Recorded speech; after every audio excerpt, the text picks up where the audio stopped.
हमारी संस्कृति, हमारे संस्कार सदा रहें हमारे साथ। सब्सक्राइब करें तिलक। पहली बात तो ये कि आज वो सोएंगे नहीं, क्योंकि उन्होंने अंतिम युद्ध करने की घोषणा की है।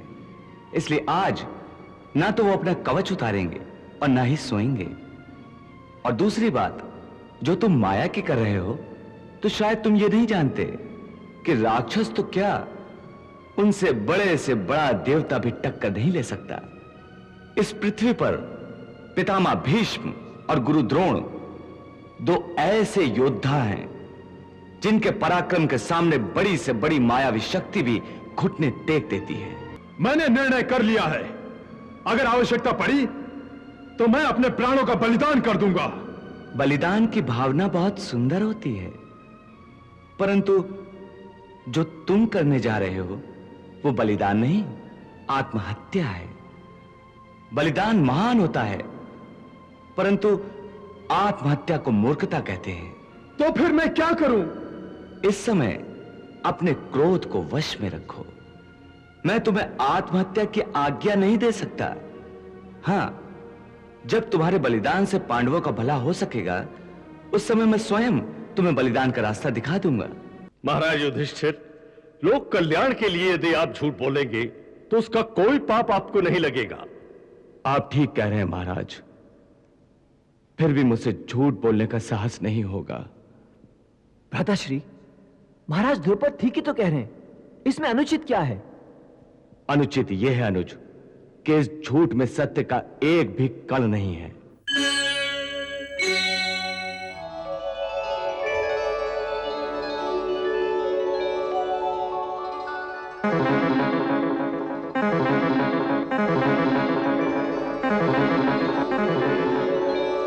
प्रणाम वासुदेव।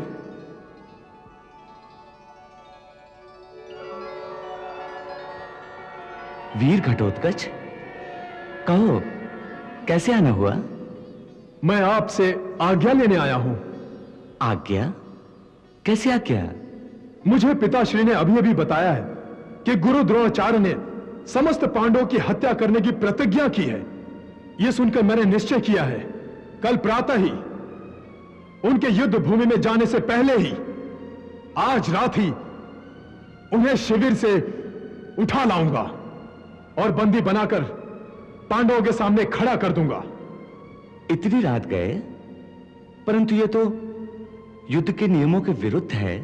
मैं राक्षस हूं, युद्ध के नियमों का पालन करना मेरे लिए आवश्यक नहीं है। आप केवल आज्ञा दीजिए, फिर देखिए द्रोणाचार्य को सारे कौरवों के सामने से कैसे उठा लाता हूं। घटोत्कच, तुम्हारा ये उत्साह देख के मुझे प्रसन्नता हो रही है, परंतु तुम गुरु द्रोण की शक्तियों को नहीं जानते।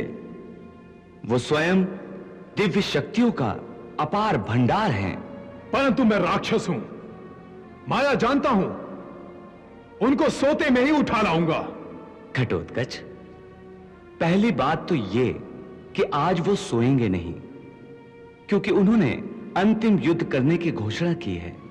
इसलिए आज ना तो वो अपना कवच उतारेंगे और ना ही सोएंगे।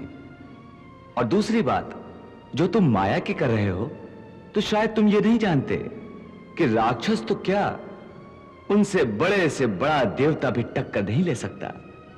इस पृथ्वी पर पितामह भीष्म और गुरु द्रोण दो ऐसे योद्धा हैं जिनके पराक्रम के सामने बड़ी से बड़ी मायावी शक्ति भी घुटने टेक देती है। इसलिए तुम ये विचार छोड़ दो। तो फिर क्या करूं? यूं ही बैठा रहूं और अपने पिताश्री, अपने ताऊश्री और अपने काकाओं को द्रोणाचार्य के घातक बाणों का निशाना बनने दूं? धिक्कार है मेरे इस बल पर, यदि वो मेरे सगे संबंधियों के काम ना आए। मैंने निर्णय कर लिया है, अगर आवश्यकता पड़ी तो मैं अपने प्राणों का बलिदान कर दूंगा। बलिदान की भावना बहुत सुंदर होती है, परंतु जो तुम करने जा रहे हो वो बलिदान नहीं, आत्महत्या है। बलिदान महान होता है, परंतु आत्महत्या को मूर्खता कहते हैं। तो फिर मैं क्या करूं? इस समय अपने क्रोध को वश में रखो। मैं तुम्हें आत्महत्या की आज्ञा नहीं दे सकता। हां, जब तुम्हारे बलिदान से पांडवों का भला हो सकेगा, उस समय मैं स्वयं तुम्हें बलिदान का रास्ता दिखा दूंगा। परंतु आज मैं क्या करूं? धीरज से काम लो। सम्राट युधिष्ठिर ने इसी बात का निर्णय करने के लिए सबको बुलाया है कि कल क्या करना होगा। यदि गुरु द्रोणाचार्य ने अंतिम युद्ध करने की प्रतिज्ञा की है तो करने दो। उनकी प्रतिज्ञा से आसमान तो नहीं टूट पड़ेगा। हम शक्तिशाली हैं, अपनी शक्ति से उनके प्रहार का भयंकर उत्तर देंगे। एक कदम आगे नहीं बढ़ने देंगे। मैं अंकुश लगा दूंगा उन पर। महाबली भीमसेन, क्या बिजली पर कोई अंकुश लगा सकता है? जब तूफान आता है उस पर कोई प्रतिबंध लगा सकता है?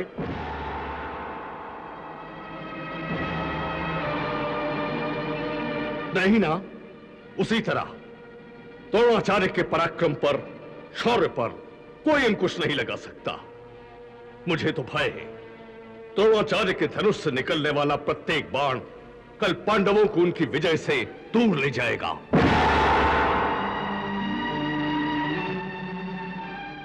आप व्यर्थ ही सम्राट युधिष्ठिर की चिंताओं का बोझ बढ़ा रहे हैं। हम गुरु द्रोणाचार्य पर अवश्य अंकुश लगाएंगे। पांडवों की सेना में एक से बढ़कर एक महावीर हैं।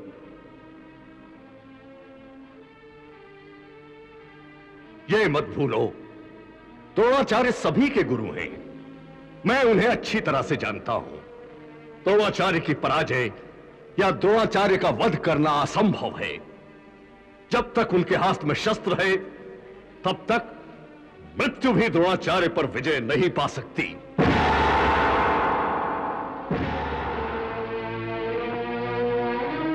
महाराज द्रुपद, आप बिल्कुल ठीक कह रहे हैं। बात भले ही कितनी कड़वी हो, पर है तो सच। हम में से कोई भी गुरु द्रोणाचार्य को पराजित नहीं कर सकता। गुरु द्रोण अजेय हैं। इसका दूसरा अर्थ यह भी हुआ कि कौरवों को पराजित करने के लिए द्रोणाचार्य का वध आवश्यक है। परंतु यह तो असंभव है। इसे संभव बनाना होगा पार्थ। असंभव को संभव कैसे बनाया जा सकता है महाराज? आप ही ने तो कहा था कि जब तक गुरु द्रोणाचार्य के हाथों में शस्त्र है तब तक उनका वध कोई नहीं कर सकता। यह बात तो मैं अब भी कह रहा हूं, परंतु जब द्रोणाचार्य के हाथों में शस्त्र नहीं होंगे तब तो उनका वध संभव है ना।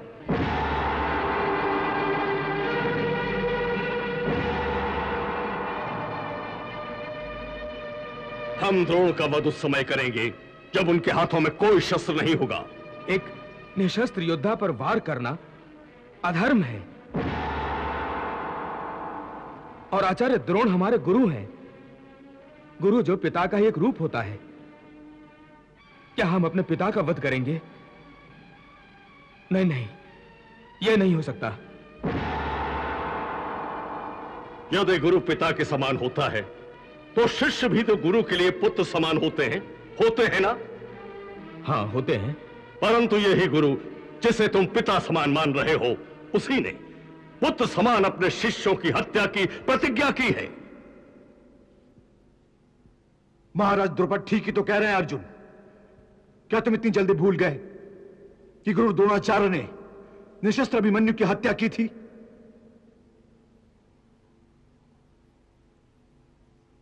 तो हम ये क्यों सोचें कि निशस्त्र गुरु द्रोण का वध करना उचित नहीं है? युद्ध में तो केवल जीत महत्वपूर्ण होती है अर्जुन। महावीर भीमसेन ठीक ही कह रहे हैं पार्थ।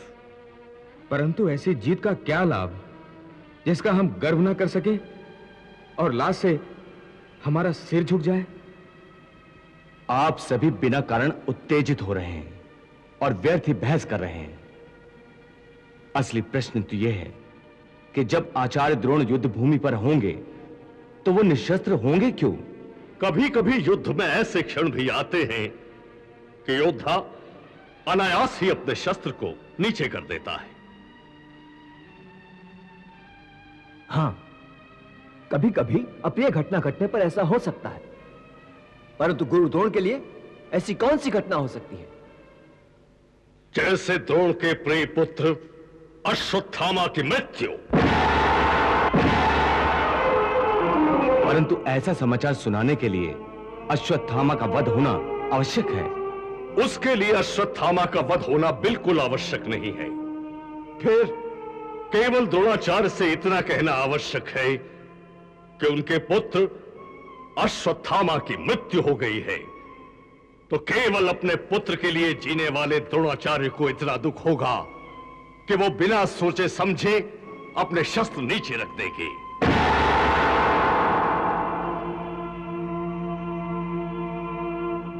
और फिर वही क्षण होगा जब द्रोणाचार्य का वध आसान होगा। परंतु ये तो अन्याय है, अधर्म है। यह तो सरासर झूठ है, और भला इस झूठ पर आचार्य द्रोण विश्वास क्यों करेंगे? अवश्य करेंगे, इसलिए कि यह समाचार वो सुनाएगा जिस पर द्रोणाचार्य को विश्वास है। कौन? वासुदेव श्री कृष्ण?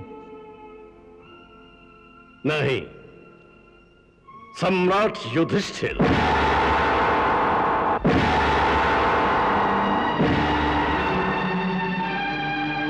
द्रोणाचार्य जानते हैं कि युधिष्ठिर धर्मराज हैं, कभी झूठ नहीं बोलते, कभी धर्म के मार्ग से नहीं हटते। इसलिए द्रोणाचार्य आपके कहे पर आंख बंद करके विश्वास करेंगे। एक तरफ तो आप यह कह रहे हैं कि मैं झूठ नहीं बोलता, और दूसरी तरफ आप मुझसे यह अपेक्षा करते हैं कि मैं झूठ बोलूं। ऐसा सच जो हजारों की जान ले ले, उस सच से तो वो एक झूठ हजारों गुना अच्छा है, जिसके कहने से हजारों की जान बच जाए। महाराज युधिष्ठिर, आप धर्मराज हैं, आप ही धर्म की बात बताइए। एक नारी की हत्या करने की इच्छा से यदि एक दुष्ट उसका पीछा कर रहा है, और नारी अपने प्राणों की रक्षा करने के लिए कहीं छुप जाती है, और वो दुष्ट आपके पास आकर पूछता है कि वो नारी कहां है, जबकि आपको पता है वो नारी कहां छुपी है, अब आपका धर्म क्या है? बताइए, सच बोलने का धर्म निभाएंगे या झूठ बोलकर उस नारी को उस दुष्ट से बचाएंगे? महाराज युधिष्ठिर, लोक कल्याण के लिए यदि आप झूठ बोलेंगे तो उसका कोई पाप आपको नहीं लगेगा। आप ठीक कह रहे हैं महाराज, फिर भी मुझसे झूठ बोलने का साहस नहीं होगा। भ्राताश्री, महाराज द्रुपद ठीक ही तो कह रहे हैं, इसमें अनुचित क्या है? अनुचित यह है अनुज कि इस झूठ में सत्य का एक भी कण नहीं है। नहीं धर्मराज, आप बिल्कुल झूठ भी नहीं बोलेंगे। अर्थात ये कि आप जब कहेंगे कि अश्वत्थामा मारा गया, तो अश्वत्थामा मारा जा चुका होगा।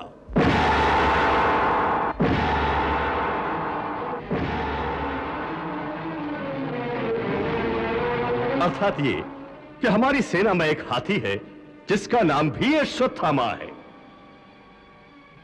मैं आपकी बात अब भी पूरी तरह से समझा नहीं महाराज द्रुपद। मैं पूरी योजना समझाता हूं। अश्वत्थामा नामी हाथी का वध महावीर भीमसेन करेंगे और कहेंगे अश्वत्थामा मर गया। आप केवल द्रोणाचार्य के सामने इस बात की पुष्टि करते हुए कहेंगे, हां अश्वत्थामा मर गया। ये तो झूठ नहीं है ना बड़े भैया? झूठ ही तो है, क्योंकि मैं यह सत्य जानबूझकर छुपा रहा हूं कि अश्वत्थामा नाम का हाथी मारा गया। चलिए आप यह सत्य भी बता दीजिए, कह दीजिए कि अश्वत्थामा मारा गया, परंतु वो हाथी था या आपका पुत्र, यह पता नहीं। यदि मैं यह कहूंगा तो द्रोणाचार्य शस्त्र नीचे क्यों रखेंगे? अश्वत्थामा मारा गया, यह सुनने के बाद उनकी ऐसी दशा हो जाएगी कि आगे का एक भी शब्द उनके कानों में नहीं पड़ेगा। और यदि द्रोणाचार्य के होश ठिकाने रहे और उन्होंने आगे सुन लिया तो? इसकी आशंका भी नहीं रहेगी। हम ऐसा कुछ करेंगे, आगे का एक शब्द तो क्या, कान पड़ी आवाज भी सुनाई नहीं पड़ेगी। हम जितना चाहेंगे द्रोणाचार्य उतना ही सुन सकेंगे।